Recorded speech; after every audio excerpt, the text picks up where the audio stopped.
Hello मेरे प्रिय student, हम सबका प्यारा सा YouTube channel goal in physics में आपको स्वागत करते हैं। इस वीडियो के माध्यम से हम क्वेश्चन लेके आए हैं जो विद्युत धारिता के टॉपिक में के है। देखिए क्वेश्चन क्या कह रखा है, the equivalent capacity between point A and B, यानी कि ए तथा बी बिंदुओं के बीच समतुल्य धारिता ज्ञात करना है। यानी कि सी इक्विवेलेंट क्वेश्चन में निकालना है किसके किसके बीच, ए तथा बी के बीच। ये क्वेश्चन बिहार बोर्ड 2012 में पूछा गया है। ध्यान से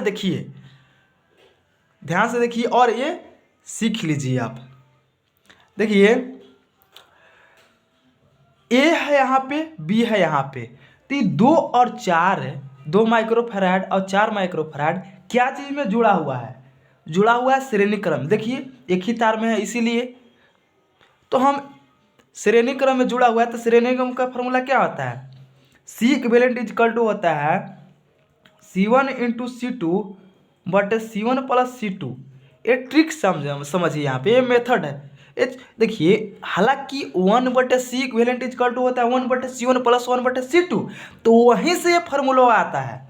दो कैपेसिटर श्रेणी क्रम में जुड़ा रहे तब ये फार्मूला लगा देना है। C equivalent equal to C1 into C2 बटे C1 प्लस C2, डायरेक्ट मिलेगा सी इक्विवेलेंट। अब देखो C1 के जगह पे मान लो 2 तो 2 लिख दिए, C2 के जगह पे मान लो 4 लिख दिए, और दोनों के जोड़ दो तो 4 2 कितना 6, द्वितीयाई 6, यानी कि 4 बटे 3 माइक्रोफैराड। अब देखिए ये दोनों के जोड़े तो कितना आया, 4/3 माइक्रोफैराड आया। अब देखो फिगर कैसे बनेगा, जरा सोचो। फिगर ऐसे बनेगा, ये दोनों के जोड़े तो 4/3 माइक्रोफैराड। अब ऐसे है, ये बीच में कितना है 4 माइक्रोफैराड। फिर ऐसे है, ये बीच में कितना है 4 माइक्रोफैराड।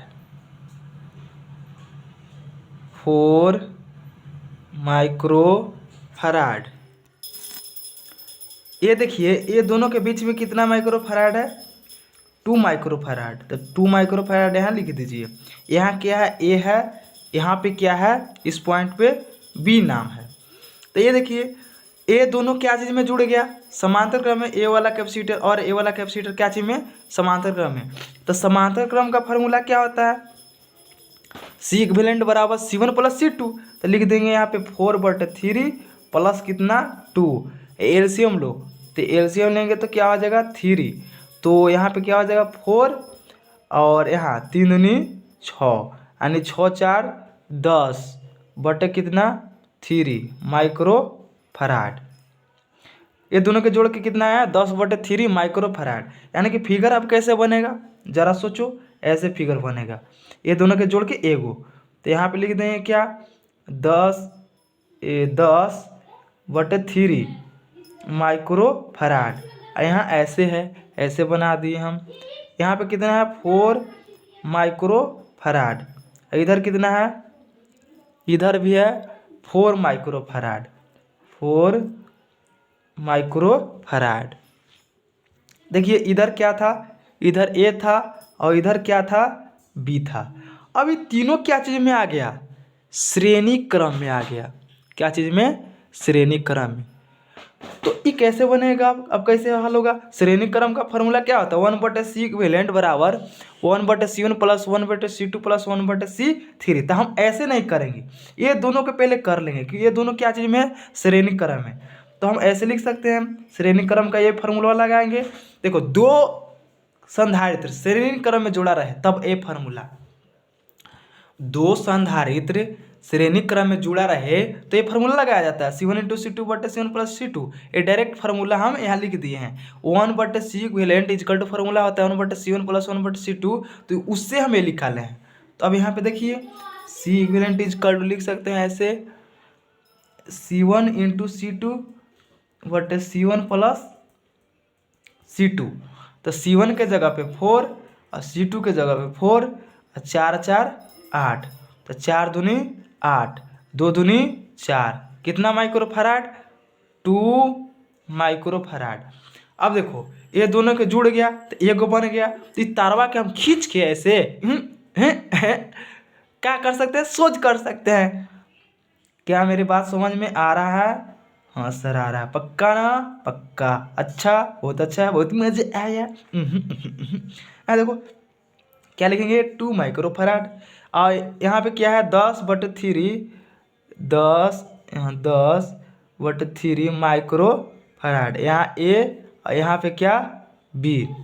फिर देखो ये दोनों क्या चीज़ में आ गया, श्रेणी क्रम में आ गया। तो फिर से फॉर्मूला यही लगाएंगे, ये दो के लिए है, C1 × C2 but C1 + C2। तो C1 के जगह पे रख दीजिए 10/3 गुने C2 के जगह पे 2, नीचे क्या लिखेंगे 10/3 + 2।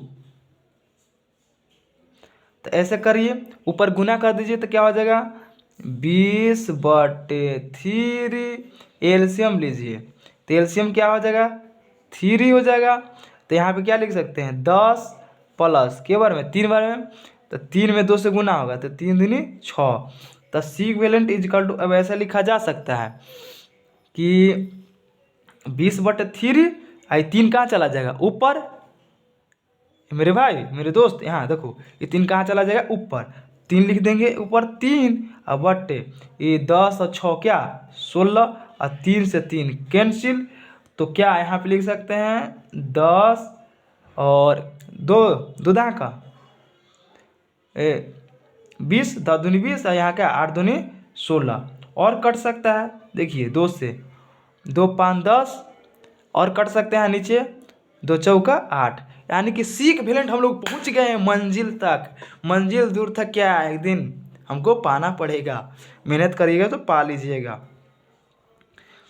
क्योंकि हारिए नहीं मत, हार गए हिम्मत तो सब छूट जाएगा, सब लक्ष्य टारगेट सब अधूरे रह जाएगा। 5/4 माइक्रोफैराड। ऑप्शन देखिए कौन है इसमें, एक नंबर का क्वेश्चन था लेकिन बड़ा था प्रॉब्लम। ऐसे आपको करना पड़ेगा अगर 2 नंबर में आए तो। अगर आपको आंसर याद है तो कर सकते हैं, डायरेक्ट मार सकते हैं, यहाँ तक बनाने की ज़रूरत न है। तो यहाँ पे आया 5/4 माइक्रोफैराड। तो ऑप्शन कौन, बी। देखिए ऑप्शन बी है, बी। चाहे तो अगर ऑब्जेक्टिव में आए तो ये सब फिगर मत बनाना, डायरेक्ट इसको करेंगे शॉर्ट में करना हल करके इस श्रेणी क्रम में जोड़ लेना, इस श्रेणी क्रम में जोड़ के फिर समांतर क्रम में आएगा तो समांतर क्रम में जोड़ लेना, फिर समांतर क्रम में करेगा तभी फिर श्रेणी क्रम में जोड़ लेना, आ जाएगा आंसर। ठीक, तो इस वीडियो में यहीं तक। आई होप कि ये वीडियो पसंद में आया होगा। अगर पसंद में आए ऐसा ही अगर वीडियो आपको चाहिए तो प्लीज़ ये वीडियो को लाइक करें और सब्सक्राइब जरूर कर दीजिए दोस्त, क्योंकि वीडियो बनाने में मेहनत लगता है ऐसे ही नहीं बन जाता है वीडियो। ठीक, तो नेक्स्ट वीडियो मिलते हैं, तब तक पढ़ाई करते रहें, हंसते रहें, मुस्कुराते रहें। All the very best.